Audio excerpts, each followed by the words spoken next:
น้ำใบเตย4น้ำบักพร้าว2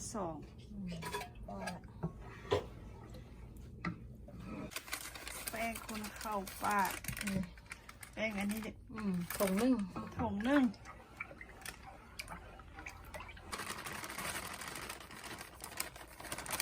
แป้งถุงหนึ่งสำหรับคนเข้าปาก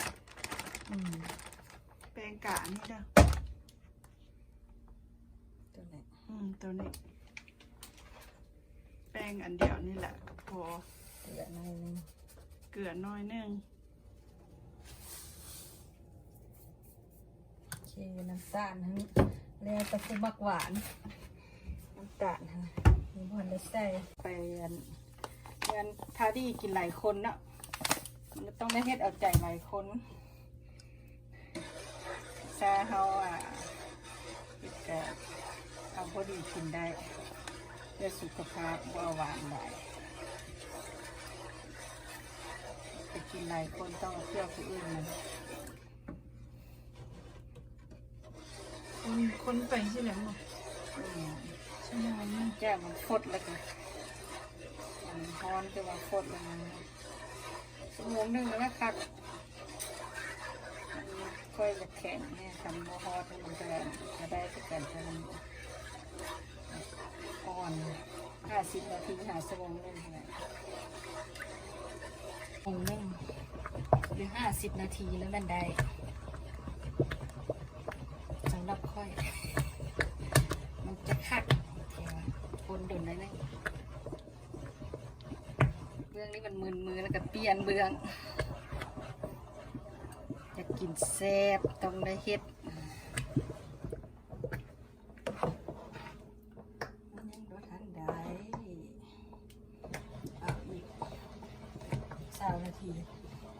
แต่มาแต่การยังไม่ได้เช้าเมื่อยไม่ได้เช้าเครื่องกันยังไม่ได้ถ่ายยังใส่ชุดเก่าเพราะมีหน้าที่เฮ็ดขนมซันกับคนข้าวป้านี่นะแล้วก็ทอดกุ้ง2 คนซอยกันเสียบไปงานลืมคุณมืออื่นเป็นหาให้เฮ็ดกับเฮ็ดซอยจ้ะ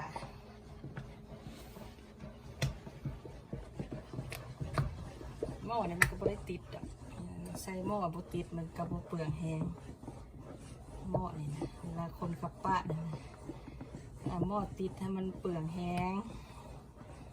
ห้องเอาหม้อเองก็นันสติ๊กอันนี้ก็คักมันบ่ติดนี่โบราณก้นหม้อมาได้เหรอจักนาทีได้40 นาทียังหัวมันได้บ่ได้ให้ใช่ไหมเส้นนี้มันเล่นแล้วแล้วบ่นี่คือยังคือสิได้อยู่ใกล้สิได้ละ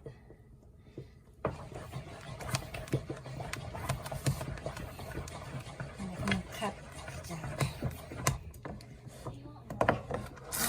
โม่ครับมันโยดมันบ่ขาดมันโม่เคนี่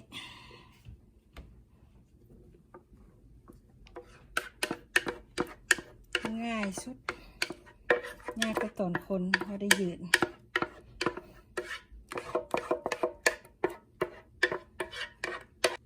ชอบลงเป็นก้อนแปลงมันได้นึงแต่มันเย็นแปลงหมดได้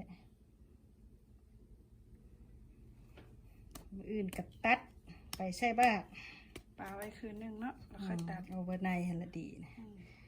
จำเป็นแท้ๆ4-5 ชั่วโมงมันแข็งปาดได้ก็กินได้เดี๋ยวมันติดไม้แล้วนี่เห็นไหมนี่เดี๋ยวซิมความจ่อยซิมมีหม้อใช่ไหมก็ลอกหม้อจะกินได้หลังจากปลาไว้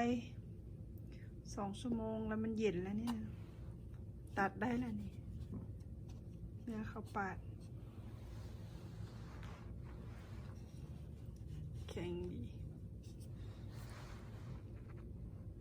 นี่กับป้านี่คนชั่วโมงนึงอันนี้จะง่ายคนชั่วโมงนึงแล้วก็มาทอดลงแล้วมันง่ายขนมชั้นในเฮ็ดยากเวลาทอด พอลงก็ประมาณนั้นก็ไม่ได้แจ้งให้เนาะ